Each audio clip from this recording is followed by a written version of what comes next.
Hello everyone's, আমি সুমন। চলো একটু ঘুরে আসি, কিন্তু কোথায় ঘুরে আসবো তার জন্য একটু অপেক্ষা করো, একটু ভিডিওটা দেখো, সব বুঝতে পারবে।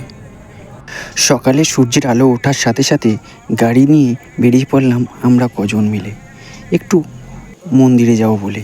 মন্দিরে মানে বুঝতেই পারছো কোন মন্দির বলছি। অনেকে হয়তো বুঝতে পারবে না কোন মন্দির, কারণ অনেক তো মন্দির আছে। কোথায় যাব? আমরা যাব নৈহাটির বড় মাকে দেখতে। তাই আমাদের এই এলাকা, আর যেমন কথা তেমন কাজ, বেরিয়ে পড়লাম বড় মাকে দেখার উদ্দেশ্যে। যাক, সকালে মিষ্টি রোদ উঠেছে, সুন্দর পরিবেশ, আকাশটাও খুব সুন্দর, বেশ ভালোই লাগছে গাড়ি নিয়ে যেতে। রাস্তা অনেকটা বেশি, কিন্তু কিছু করার নেই, যাবো তো যাবোই। দেখো, যেতে যেতে গঙ্গার যে সেতুটা পড়ছে, এটাকে কল্যাণী ব্রিজ বলে। অসম্ভব সুন্দর, আর কি তীব্র বেগে যাচ্ছি আমরা সেটাও জানি না। আর ব্রিজে একটু কাজকর্ম হচ্ছে, একটু যাওয়া আসার প্রবলেম থাকলেও বেশ সুন্দর গঙ্গাটা লাগছে গাড়ির ভেতর থেকে। দেখো, নৈহাটির বড় মাকে দেখবো মনে একটা আশা থেকেই যায়, কিন্তু বিভিন্ন সময় কাজের চাপে হয়ে ওঠে না। কিন্তু এবারে যাই হোক, মায়ের কৃপায় দেখবই তো দেখবই। চলে এলাম গঙ্গার ঘাটে, আবার তাও কোথায়, পুরো নৈহাটিতে। দেখো কত সুন্দর লাগছে।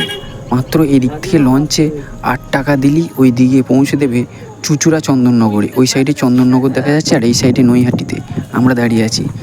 একটু স্নান করব, গঙ্গা স্নান করে তারপরে বড়মার মন্দিরে বড়মাকে পুজো দিতে যাব।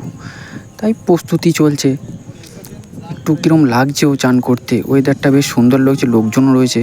যাই হোক, সাত পাঁচ না ভেবে একটু বসলাম, একটু বসে চারিদিকটার একটু ফটো তুলে নিয়ে। গঙ্গাটা বেশ সুন্দর লাগছিল, কিন্তু অসম্ভব সুন্দর লাগছে। আর লঞ্চগুলো যেভাবে পেরিয়ে যাচ্ছে দারুণ দেখতে লাগছে।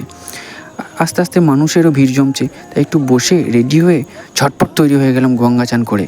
বেশ, এটা হলো আমার আজকের পুজোর লুক। আমি পুজো দিতে যাবো, তাই এই পাঞ্জাবিটা পরে নিলাম। চলো মন্দিরে যাব, বড় মাকে দেখব। ভিডিওটা কন্টিনিউ দেখো কিন্তু। চলো, গঙ্গা স্নান করে যাওয়ার সময় গঙ্গার ধারে আর একবার একটু ফটো সেশন করে নিলাম, তারপরেই চলে যাব নৈহাটির বড় মার উদ্দেশ্যে।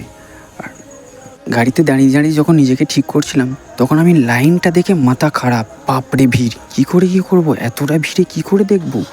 দেখে মাথা তো চড়ক গাছ। ভিড়টা একটু দেখে নাও, বাকিটা পরের ভিডিওয়ে বলছি কিন্তু।